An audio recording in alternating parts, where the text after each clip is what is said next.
कल हम लोगों ने जो क्लास की थी उसमें हमने मिड पॉइंट थ्योरम क्या होता है इस पे बातचीत की थी, है ना। और किस तरीके से मिड पॉइंट थ्योरम को प्रूव किया जाता है इस पर भी हम लोगों का डिस्कशन हुआ था।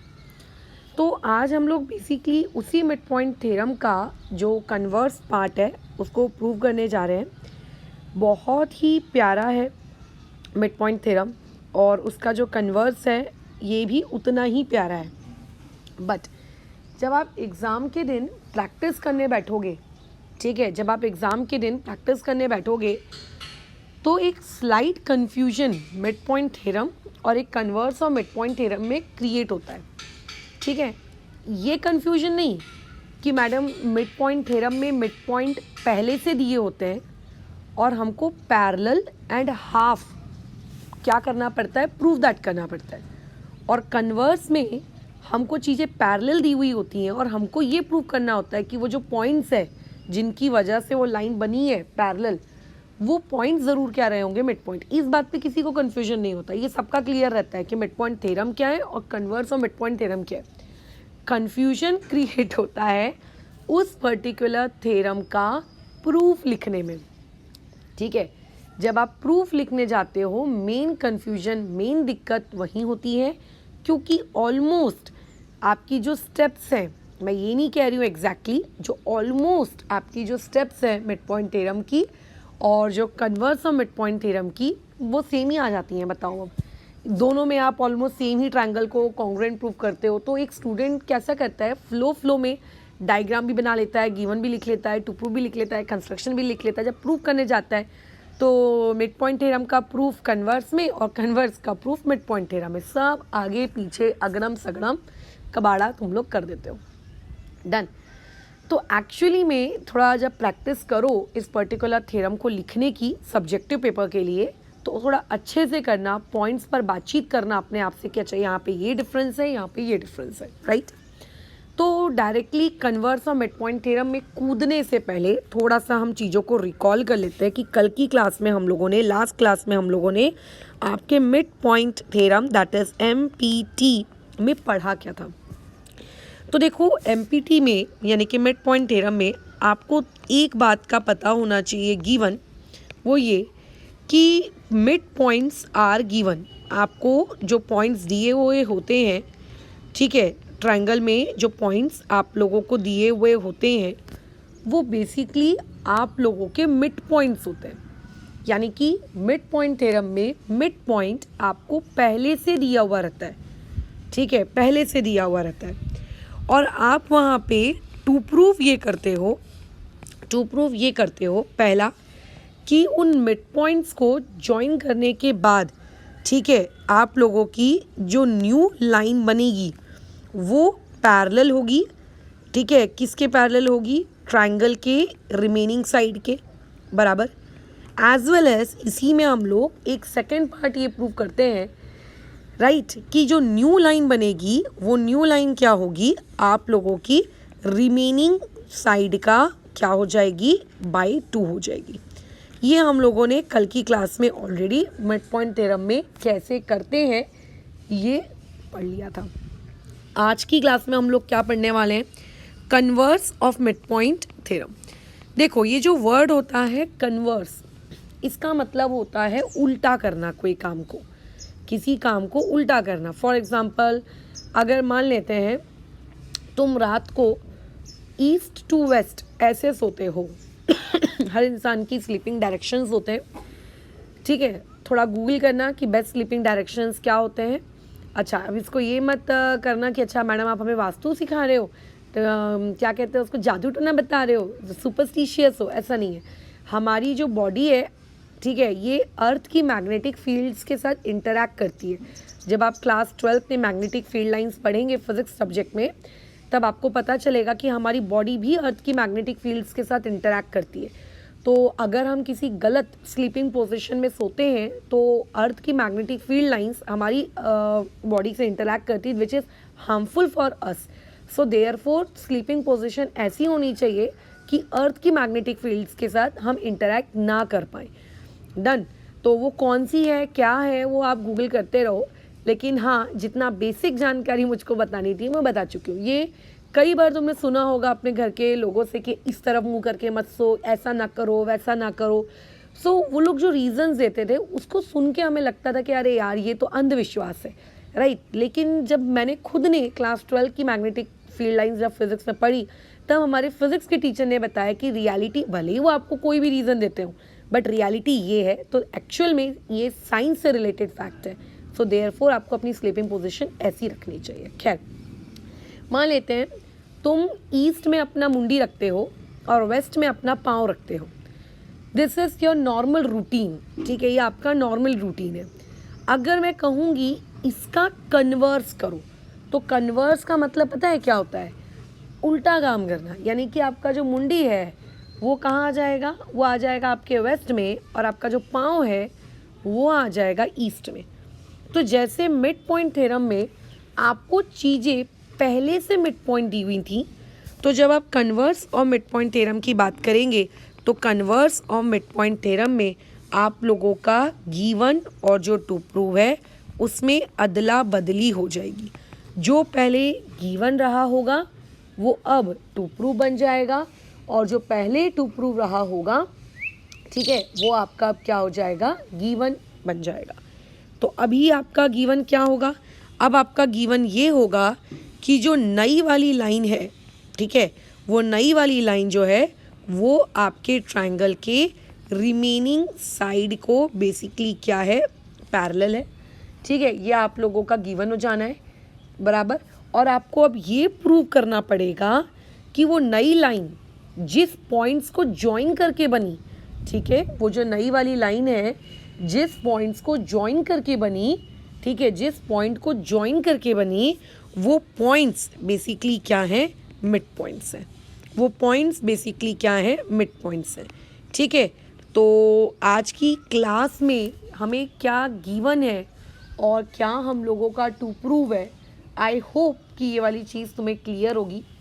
यहाँ पर मान के चलते हैं आपको कोई कन्फ्यूजन नहीं होगा, ऐसा मैं अज्यूम करती हूँ, ठीक है, ऐसा मैं अज्यूम करती हूँ। तो अब हम लोग इसके प्रूफ की तरफ बढ़ते हैं, ठीक है, कि किस तरीके से आप कन्वर्स और मिड पॉइंट थ्योरम को प्रूव करेंगे। डन। एक बार स्टेटमेंट को रीड कर लीजिए। जो मैंने अभी आपको बताया कि ये मेरा गिवन रहेगा, ये मेरा टू प्रूव रहेगा, वही सारी बातचीत यहाँ पर आपको दी हुई है। बोल रहा है इफ़ अ लाइन, देखो मैथ्स में जहाँ से ये वर्ड स्टार्ट हो जाता है इफ़, इसका मतलब ये गिवन पार्ट में आ गया है, और जहाँ से शुरू हो जाता है देन, ये मतलब आप लोगों का कौन से पार्ट में आ जाता है? टू प्रूव वाले पार्ट में आता है। तो टू प्रूव में आपको ये बोल रहा है ये इतना पार्ट आपके टू प्रूव का है, बाकी जितना भी लिखा है वो सारा का सारा पार्ट आपके गिवन में है। तो आप पढ़िए पहले क्वेश्चन में या स्टेटमेंट में बोल क्या रहा है। स्टेटमेंट में बोल रहा है if a line drawn through the mid points of one side of a triangle, यानी कि आपके पास नो डाउट एक ट्रायंगल है। ट्रायंगल में टोटल कितनी साइड्स होती हैं? 3 साइड्स होती हैं। तो क्वेश्चन वाला आपसे ये कह रहा है उन 3 साइड्स में से आप कोई भी एक साइड को कंसीडर कर लीजिए, ठीक है, आप कोई भी एक साइड को कंसीडर कर लीजिए।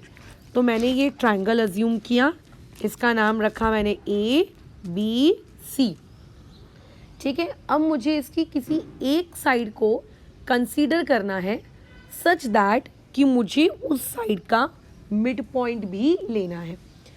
तो मैंने अपनी पसंद से AB साइड को कंसीडर किया। ज़रूरी नहीं है कि मैं AB ले रही हूँ तो आप भी AB लो, आप कोई दूसरी साइड ले सकते हो। और मैंने इसका मिड पॉइंट डिसाइड किया कि भैया इसका मिड पॉइंट होगा E फॉर एलिफेंट। अब मैं ये कह रही हूँ, देखो मैं नहीं, क्वेश्चन वाला कह रहा है if a line drawn through the mid point, अगर इस मिड पॉइंट को पकड़कर मैंने एक लाइन बनाई, ठीक है, बना लेंगे, बट बनानी किधर है? ऊपर, नीचे, सीधे, पीछे, बनानी किधर है? बना तो लेंगे लेकिन बनाना किधर है?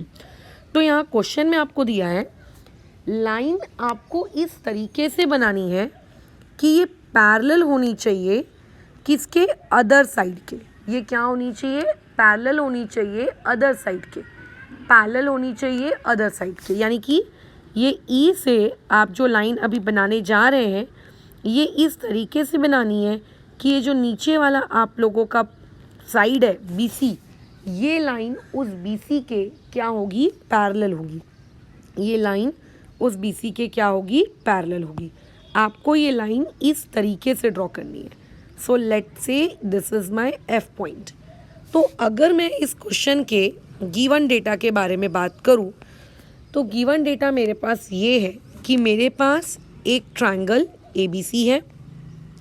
इस ट्रायंगल ABC में जो E है, ठीक है, वो बेसिकली मिड पॉइंट है। किसका मिड पॉइंट है, AB का। अब हम जानते हैं जब कोई किसी का मिड पॉइंट होता है तो उसके दो बराबर के टुकड़े होते हैं। यानी कि ये ऊपर वाला AE और ये नीचे वाला EB आपस में दो बराबर के टुकड़े रहे होंगे और ये दो बराबर के टुकड़े उस बड़े वाले AB का क्या रहे होंगे, बाई 2 रहे होंगे। ये दो बराबर के टुकड़े उस बड़े वाले AB का बाई 2 रहे होंगे। इस बात से एग्री करते हो, ठीक है, ठीक है। ये दो छोटे छोटे टुकड़े उस बड़े वाले AB का बाई 2 रहे होंगे। अब तुम बोलोगे कि मैम आपने क्वेश्चन की स्टार्टिंग में, आज क्लास की स्टार्टिंग में कहा था कि गिवन में मिड पॉइंट्स नहीं दिए होंगे एंड अभी आप कह रहे हो कि मिड पॉइंट्स दिए हैं। देखो कल की क्लास में आपको दोनों के दोनों पॉइंट्स मिड पॉइंट दिए थे। जब हम कन्वर्स चीज़ को प्रूव करते हैं तो सिर्फ और सिर्फ एक साइड वाला पार्ट आपको मिड पॉइंट दिया होता है, दूसरा साइड वाला पार्ट आपको मिड पॉइंट नहीं दिया होता है, ठीक है। यानी कि कन्वर्स के केस में न्यू लाइन पैरेलल होगी रिमेनिंग साइड के, ये तो आपका गिवन होता ही होता है। इसके अलावा आप लोगों के पास एक मिड पॉइंट भी होता है, एक मिड पॉइंट भी होता है। क्लियर है वाली चीज़, ओके। अब जैसा कि क्वेश्चन में लिखा है कि जो नई वाली लाइन बनेगी वो नई वाली लाइन पैरेलल होगी अदर के। यानी कि ये जो EF आपने ड्रॉ किया ये EF पैरेलल होगा किसके, BC के, ठीक है। ये वाला EF पैरेलल होगा BC के। अब मुझे प्रूफ क्या करना है, मुझे प्रूफ क्या करना है कि जब मैंने वो लाइन बनाई EF एक मिड पॉइंट से होते हुए, जब मैंने लाइन बनाई EF सच दैट कि वो नीचे वाले के पैरेलल है, सच दैट कि वो नीचे वाले के पैरेलल है, ये पैरेलल का सिंबल होता है, ठीक है। इस तरीके से अगर आपको कभी अपने डायग्राम में शो करना है कि ये दो चीज़ें पैरेलल हैं तो ऐसे आप शो कर सकते हो, सच दैट कि वो नीचे वाले के पैरेलल है। तो अब आपको ये प्रूव करना है कि वो क्या कर रहा होगा, वो थर्ड साइड को बाइसेक्ट कर रहा होगा। अब देखो थोड़ा सा कंफ्यूज मत होना, इस पर्टिकुलर क्वेश्चन में AB को वन साइड माना जा रहा है जहाँ पे मिड पॉइंट है। इस क्वेश्चन में BC को अदर साइड माना जा रहा है जिससे वो नई वाली लाइन पैरेलल है, और इस क्वेश्चन में AC को थर्ड साइड माना जा रहा है जिसका हमको टू प्रूव करना है। तो हमें टू प्रूव क्या करना है कि आपने जो E पॉइंट बनाया, E पॉइंट से जो F वाली लाइन बनाई ये इस तरीके की बनाई कि वो क्या कर रही है, उस थर्ड साइड को बाइसेक्ट कर रही है। बाइसेक्ट कर रही है का मतलब ये है कि मुझको ये प्रूव करना है कि वो पॉइंट F इस तरीके से बनाया गया है, वो पॉइंट F इस तरीके से बनाया गया है, ठीक है, कि वो मिड पॉइंट है। किसका मिड पॉइंट है, आपके AC का, ठीक है। वो मिड पॉइंट है, किसका मिड पॉइंट है, आपके AC का। यानी आपको ये प्रूव करना है कि अगर एक मिड पॉइंट से एक पैरेलल लाइन बनाई जाए दूसरी ट्रायंगल की साइड पर, तो वो जो दूसरी साइड पर जब वो जाके कट मारती है तो वो भी एक मिड पॉइंट होता है। ध्यान से सुनना, मेरे वर्ड्स क्या हैं, मैंने अपने वर्ड्स में रखा, अगर ट्रायंगल के साइड के मिड पॉइंट को पकड़कर एक पैरेलल लाइन बनाई जाए तो जब वो आगे जाके दूसरी साइड से कट करती है तो वो भी एक मिड पॉइंट होता है, ठीक है, वो भी एक मिड पॉइंट होता है, ठीक है, वो भी क्या होता है, एक मिड पॉइंट होता है, राइट। और ये एक फैक्ट है, ये आपको याद रखना है, मतलब रखना है, ठीक है, एकदम ये फैक्ट है। जैसे कल मैंने क्या बताया था, दो मिड पॉइंट को ज्वाइन करोगे, नई लाइन बनेगी, वो नई वाली लाइन आपकी अदर ट्रायंगल की साइड के पैरेलल होगी, नई वाली लाइन अदर ट्रायंगल की साइड के बाई 2 होगी। ये मिड पॉइंट थ्योरम है, इसका हमने प्रूफ भी देखा। बट मैंने क्या कहा था कि रिजल्ट आपको याद रखना है, यानी कि आपको याद रखना है, ठीक है, आपको याद रखना है। क्लियर एकदम। अब कन्वर्स ऑफ मिड पॉइंट में आपको क्या याद रखना है? Converse of midpoint theorem में आपको ये याद रखना है, अगर एक मिड पॉइंट से आप एक स्ट्रेट लाइन बनाते हो, पैरेलल लाइन बनाते हो, स्ट्रेट नहीं पैरेलल लाइन बनाते हो, एक मिड पॉइंट से एक पैरेलल लाइन बनाते हो, तो जब वो दूसरी साइड को कट कर रही होगी तो वो भी एक मिड पॉइंट ही होगा। दिस इज कन्वर्स, ठीक है, कि एक मिड पॉइंट से अगर पैरेलल लाइन बनाई और उसने अगर किसी अदर साइड को कट किया तो वो भी क्या है, एक आप लोगों का एक मिड पॉइंट ही रहेगा। ठीक है, अब देखो इस चीज़ को मैंने बोल तो दिया कि वो आपने जो एक लाइन बनाई वो मिड पॉइंट से वो पैरेलल वाली, तो बाजू वाली भी क्या होगी, मिड पॉइंट ही होगी, ये मैंने बोल तो दिया। लेकिन इसका प्रूफ कहाँ है? तुम मेरी बात पे या किसी स्टेटमेंट की बात पे क्यों ट्रस्ट करोगे बताइए? एग्जैक्टली कोई नहीं करेगा। आपको क्या करना पड़ेगा, आपको प्रूफ देना पड़ेगा। तो अब हम इस सवाल के प्रूफ में आएंगे कि क्या सही में जो बोला जा रहा है, ठीक है, वो वाली चीज़ ट्रू है या वो वाली चीज़ ट्रू नहीं है। तो इसके लिए देखो मुझको एक कंस्ट्रक्शन करने की नीड है, वही कंस्ट्रक्शन जो हमने कल की क्लास में किया था, वही कंस्ट्रक्शन जो हमने कल की क्लास में किया था। हमें क्या करना है, थोड़ा सा मुझको मेरा डायग्राम एक्चुअली इधर लेफ़्ट पार्ट में शिफ्ट करना पड़ेगा, स्पेस कम हो जाएगा नहीं तो। ठीक है, ये देखो मुझे कंस्ट्रक्शन इस तरीके से करना है। अच्छा जगह यार कम पड़ रही है, रुको रुको रुको,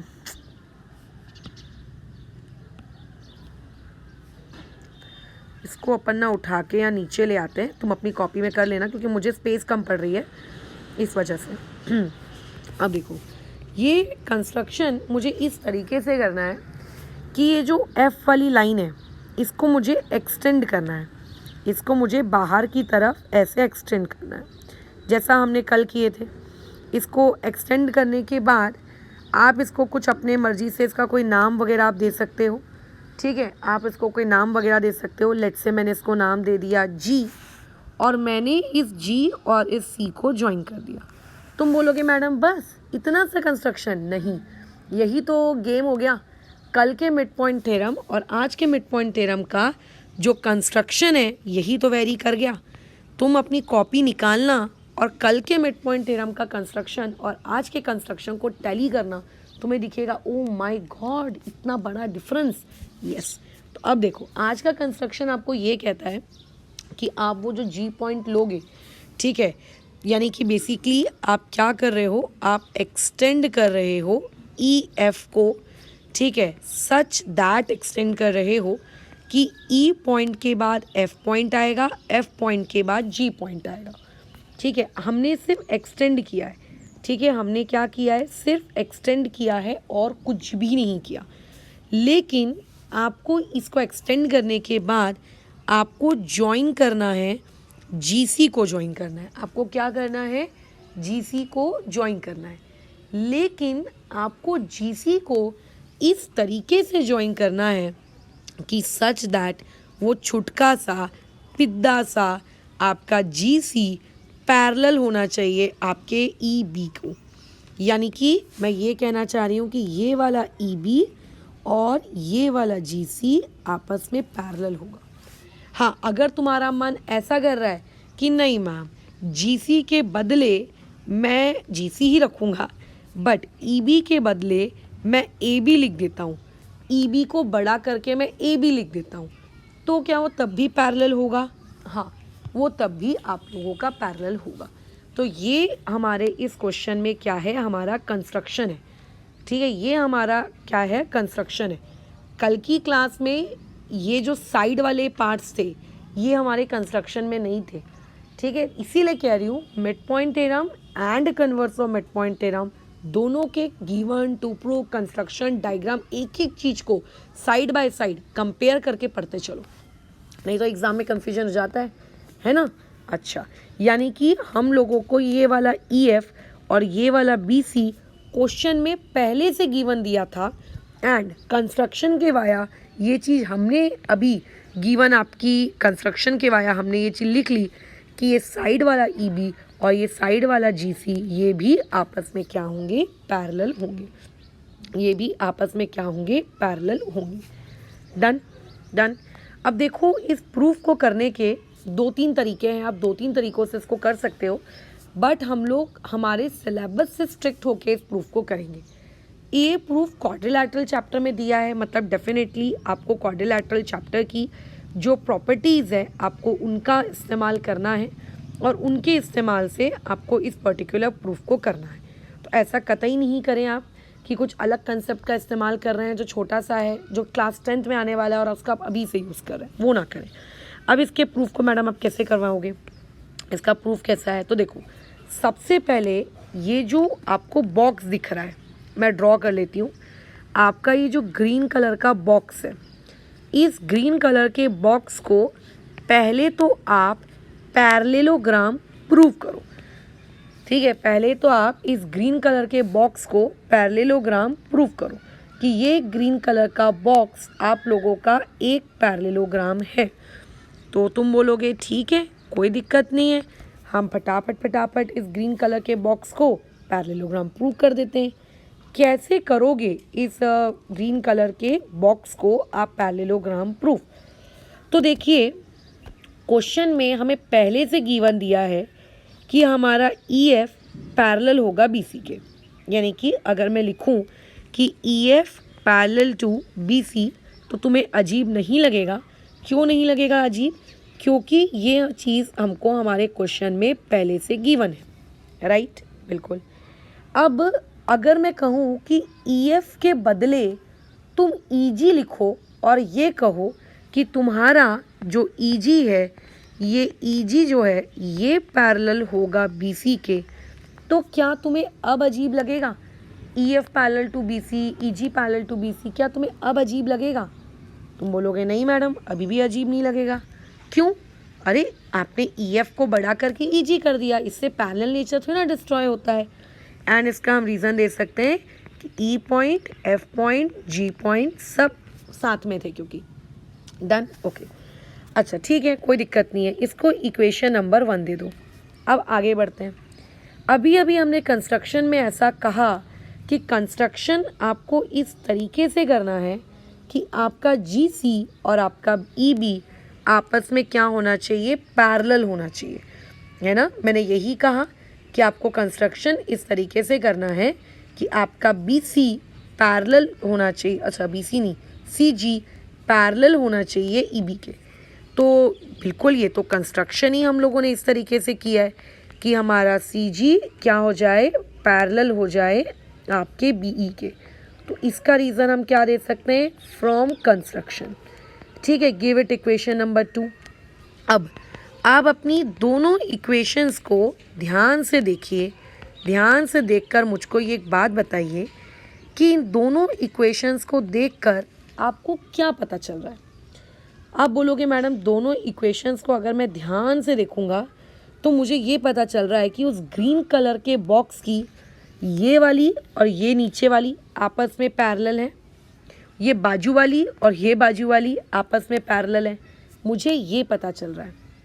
यानी कि बोथ पेयर, ठीक है, फ्रॉम इक्वेशन 1 और 2 मुझे ये पता चल रहा है कि वो जो मेरा ग्रीन कलर का बॉक्स है जिसका नाम है EGCB, वो ग्रीन कलर के बॉक्स EGCB के बोथ पेयर, ध्यान से सुनना कौन सा वर्ड मैंने इस्तेमाल किया है, बोथ पेयर, किसके, अपोजिट साइड्स के। ठीक है, बोथ पेयर अपोजिट साइड्स के क्या है, पैरेलल। अब तुम्हें याद होगा इस चैप्टर में हमने टोटल 4 टेस्ट पढ़े थे जिसके वाया आप क्या कर सकते हो, किसी भी चीज़ को पैरेललोग्राम प्रूव कर सकते हो।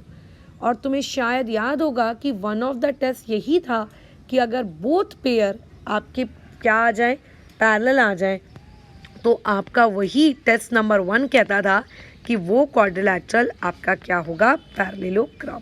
तो हमारा जो सबसे पहला एम था कि वो जो ग्रीन कलर का बॉक्स है, उस ग्रीन कलर के बॉक्स को एक आप पैरेललोग्राम प्रूव करिए। ये ग्रीन कलर के बॉक्स के वाया हमने उसको क्या कर दिया है, एक पैरेललोग्राम प्रूव कर दिया है। अब मैडम पैरेललोग्राम प्रूव कर देने से हमारा फ़ायदा क्या हुआ, राइट? हमारा फ़ायदा क्या हुआ, ठीक है, देखते हैं। देखो, अगर ये ग्रीन कलर का बॉक्स एक पैरेललोग्राम है तो तुम्हें नहीं लगता ये पैरेललोग्राम की सारी कंडीशंस को फॉलो करेगा? हाँ, ये बात अलग है कि आप उनमें से कौन सी वाली यूज़ करते हो, बट करेगा तो सारी कंडीशंस को फॉलो ना। तो तुम्हें नहीं लगता कि इस ग्रीन कलर के बॉक्स में इसकी ये वाली जो साइड है EB और इसकी ये वाली जो साइड है GC, आप इन्हें आपस में इक्वल दिखा सकते हो? क्यों दिखा सकते हो इक्वल? क्योंकि मैडम वो एक पैरेललोग्राम है और पैरेललोग्राम की अपोजिट साइड्स क्या होती हैं, इक्वल होती हैं। तो इसीलिए AB इक्वल टू GC मैं दिखा सकता हूँ और वो हम लोगों ने दिखा दिया, ठीक है। तो अपोजिट साइड्स ऑफ पैरेललोग्राम ये हम लोगों का आ गया, बराबर। EB इक्वल टू GC हमारा आ गया। इससे फ़ायदा क्या हुआ, फ़ायदा भी देख लेते हैं, नुकसान भी देख लेते हैं। क्वेश्चन में सबसे पहले गिवन आपको ये लिख कर दिया था, सबसे पहले आपको गिवन ये लिख के दिया था कि E जो है वो मिड पॉइंट है। क्वेश्चन में आपको गिवन क्या लिख के दिया था कि E क्या है, मिड पॉइंट है, यानी कि AE इक्वल टू EB है ना। क्वेश्चन में आप लोगों को ये गिवन डेटा दिया था कि AE इक्वल टू EB, ये आपके क्वेश्चन का गिवन डेटा था, राइट। और इसको दो अपनी इक्वेशन नंबर 4। अब तुम कंपेयर करो कि अब तुम्हें इक्वेशन नंबर 3 देखकर और अब तुम्हें इक्वेशन नंबर 4 देखकर क्या समझ में आ रहा है। तो जब तुमने कंपेयर किया और ध्यान से देखा, तुम देख रहे हो कि EB इक्वल टू GC है, तुम देख रहे हो कि EB इक्वल टू AE है, मतलब EB दोनों तरफ है, तुम ये देख रहे हो। तो यानी कि तुम ये लिख सकते हो कि ये तीनों के तीनों AE इक्वल टू EB और EB इक्वल टू GC हो जाएगा। तुम ये कह सकते हो ये तीनों के तीनों आपस में इक्वल हैं, तुम ये कह सकते हो। इससे तुम ये कह सकते हो कि मेरा ये जो ऊपर वाला AE है, ये जो ऊपर वाला AE है और ये जो बाजू वाला GC है, ये भी आपस में इक्वल हो जाएंगे, क्योंकि तीनों आपस में इक्वल है ना। तो AE इक्वल टू GC ये आप लिख सकते हो और यही लिखना, यही हमको प्रूफ करना था, ये कंडीशन हमको चाहिए थी, ये AE इक्वल टू GC वाली कंडीशन होना था हमको। इस कंडीशन तक पहुंचने के लिए हमने पहले उस ग्रीन डब्बे को पैरेललोग्राम प्रूव किया, उसके बाद हमने उस ग्रीन डब्बे के अपोजिट साइड को इक्वल दिखाया, फिर हमने उसको क्या किया, कंपेयर किया गिवन के साथ और कहा कि ये ऊपर वाला और ये नीचे वाला भी आपस में इक्वल होगा। इतना सब हमने आखिर किया किस लिए? इतना सब हमने इसीलिए किया ताकि ये जो ऊपर में आपको ट्रायंगल दिख रहा है टॉप पे बैठा हुआ, ये वाला ट्रायंगल, और नीचे में आपको यहाँ पे जो ये ट्रायंगल दिख रहा है, आप इन्हें कॉन्ग्रुएंट प्रूव कर सको। अभी ये तो भूल ही जाओ कि मैडम हमारा टू प्रूफ तो लेकिन F को मिड पॉइंट दिखाना था, वो तो तुम अभी भूल जाओ। अभी आपका एम ये है कि ये जो दो आपको ट्रायंगल दिख रहे हैं AEF, ठीक है, कौन कौन से ट्रायंगल है देखो। एक ट्रायंगल है आपका A, दूसरा है E और एक है F। फिर उसी F से जुड़ा हुआ है नीचे की तरफ यहाँ पे आपका G पॉइंट और ये C पॉइंट। इन्हें आपको कॉन्ग्रुएंट प्रूफ करना है, इन्हें आपको कॉन्ग्रुएंट प्रूफ करना है, पता है। अच्छा, थोड़ा सा मार्किंग कर लेते हैं। ये वाला AE और इस वाले GC को अभी अभी हमने इक्वल प्रूफ किया। ये वाला एंगल और ये वाला एंगल आपस में इक्वल होगा क्योंकि ये वर्टिकली अपोजिट एंगल है, बराबर, क्योंकि ये आपस में क्या है, वर्टिकली अपोजिट एंगल है। इसके अलावा क्या तुम्हें ऐसा कुछ दिख रहा है कि मैडम ये भी इक्वल होगा, ये भी इक्वल होगा? कुछ भी ऐसा तुमको दिख रहा है कि मैडम ये भी इक्वल होगा, वो भी इक्वल होगा? कुछ भी ऐसा दिख रहा है? तुम बोलोगे मैडम ऐसा तो कुछ नहीं दिख रहा। कई बच्चे बोलेंगे madam AF equal to FC लिख दो। कहाँ से लिख दूँ भाई? गिवन दिया है क्या कि एफ मिड पॉइंट है, वो तो मुझको प्रूव करना है कि एफ एक मिड पॉइंट है, वो मैं नहीं लिख सकती। कई बच्चे बोलेंगे madam E F equal to F G लिख दो। क्यों लिख दूँ? कहीं बोला है क्या कि एफ उस ई जी का मिड पॉइंट है? यहीं पे कन्फ्यूजन स्टार्ट होता है, क्योंकि मिड पॉइंट थ्योरम में हमने जब कल कंस्ट्रक्शन किए थे तो कंस्ट्रक्शन इस तरीके से किया था कि वो जो एफ है वो उस ई एफ और उस एफ जी का इक्वल था, और एक स्टूडेंट उसी चीज़ को याद रखते हुए इस कन्वर्स में उसको यूज़ कर लेता है, जो कि इस कंस्ट्रक्शन में बिल्कुल भी हमने नहीं किया है। तो अब तो हमारी गाड़ी अटक गई, अब तो हम नहीं कर पा रहे हैं आगे, अब हम कैसे सॉल्व करें बताओ? तो कोई गाड़ी वाड़ी नहीं अटकी है, फटाफट हम ये सारी चीज़ें आराम से प्रूव कर लेंगे। कैसे प्रूव करोगे? अब देखो, कंस्ट्रक्शन में इतना तो मानते हो ना कि हमने ऐसा लिखा है अपने कंस्ट्रक्शन में, अपने स्वयं हाथों से लिखा है कि हमारा जो जीसी है वो ई बी के या ए बी के वॉट एवर इट इज़ उसके पैरेलल होगा। इतना तो मानते हो कि हमने अपने स्वयं हाथों से लिखा है कि ये वाला जो कंप्लीट ए बी है और ये कंप्लीट जी सी आपस में पैरेलल है। कंस्ट्रक्शन में लिखा है ना हमने? हाँ मैडम लिखा तो है। अब आप एक काम करिए, आपकी जो ये वाली लाइन है ये ई जी, आप इसको एक ट्रांसवर्सल की नज़र से देखो। आप इसको किसकी नज़र से देखो? एक ट्रांसवर्सल की नज़र से। तो अगर ये दोनों लाइंस पैरेलल हैं तो तुम्हें ऐसा नहीं लगता कि ये वाला एंगल और ये वाला एंगल, अगर इसको मैं 1 नंबर दे दूँ, इसको मैं 2 नंबर दे दूँ, तो ये 1 और 2 आपस में इक्वल हो जाएंगे, क्योंकि ये आप लोगों का क्या है? अल्टरनेट एंगल है। तो बस हमको मिल गया, जिस ट्रायंगल को हमें कॉन्ग्रुएंट प्रूव करना है उसका एंगल 1 और उसका एंगल 2 हमें मिल गया। तो ट्रायंगल को कॉन्ग्रुएंट प्रूव करने से पहले आप ऐसा लिख कर दिखा दो कि एंगल 1 और एंगल 2 आपके इक्वल है। तो हम क्या लिखेंगे कि हमने हमारी सेग ए बी को पैरेलल लिया है सेग जी सी के। क्यों लिया है? क्योंकि हम लोगों ने ऐसा कंस्ट्रक्शन में प्रूव किया है। हाँ बेटा चल रही है, 2 मिनट में ख़त्म हो जाएगा। 2 मिनट। देखो रॉबी भी आ गया है कि चलो भैया मेरे नाश्ते का समय हो रहा है। चल रहे 2 मिनट्स। हाँ 2 मिनट्स में ख़त्म हो जाएगा, फिर चलते हैं। ठीक है, ऐसा हमने क्यों लिया है? From construction and as well as हमने यहाँ पे ट्रांसवर्सल लिया है। डायग्राम में देखो किसे ट्रांसवर्सल लिए हो? ई जी को। तो यहाँ पे हम यहाँ लिख सकते हैं कि ई जी इज़ अ ट्रांसवर्सल। ई जी क्या है? ट्रांसवर्सल है। सो देयरफॉर मैं मेरे एंगल 1 को और मैं मेरे एंगल 2 को इक्वल लिख सकती हूँ, और इसका रीज़न दूंगी मैं अल्टरनेट एंगल। क्योंकि अगर 2 लाइंस पैरेलल हैं तो आप वहाँ पे अल्टरनेट एंगल्स को इक्वल दिखा सकते हो गया। अब आगे क्या करें? हम लोग क्या करें? तो एक्चुअली में जिन 2 ट्रायंगल्स को आपको ऊपर कॉन्ग्रुएंट प्रूव करना है ना, आप उन दोनों ट्रायंगल्स को अब आपका कॉन्ग्रुएंट प्रूव करना शुरू कर दो। आपको इन दोनों ट्रायंगल को कॉन्ग्रुएंट प्रूव करना है, चलो शुरू करो। क्या आ जाएगा? बस ये आखिरी स्टेप है, फिर ख़त्म हो गया हम लोगों का सवाल। क्या हो जाएगा? In triangle A E F and साथ में आ जाएगा ट्रायंगल जी सी एफ। इन्हें कॉन्ग्रुएंट प्रूव करना है, लिखते चलो। आपका सेग ए ई कॉन्ग्रुएंट है किसके? सेग जी सी के। इसका रीज़न क्या देंगे? ये देखो हमने इक्वेशन नंबर 5 में पहले से ऑलरेडी प्रूव करके रखा है, तो इसका आएगा रीज़न फ्रॉम 5। उसके बाद हम ये लिखेंगे कि हमारा angle 1 congruent to angle number 2। इसका रीज़न हम क्या लिखेंगे कि ये देखो मैडम इक्वेशन नंबर 6 में हमने प्रूव करके रखा है।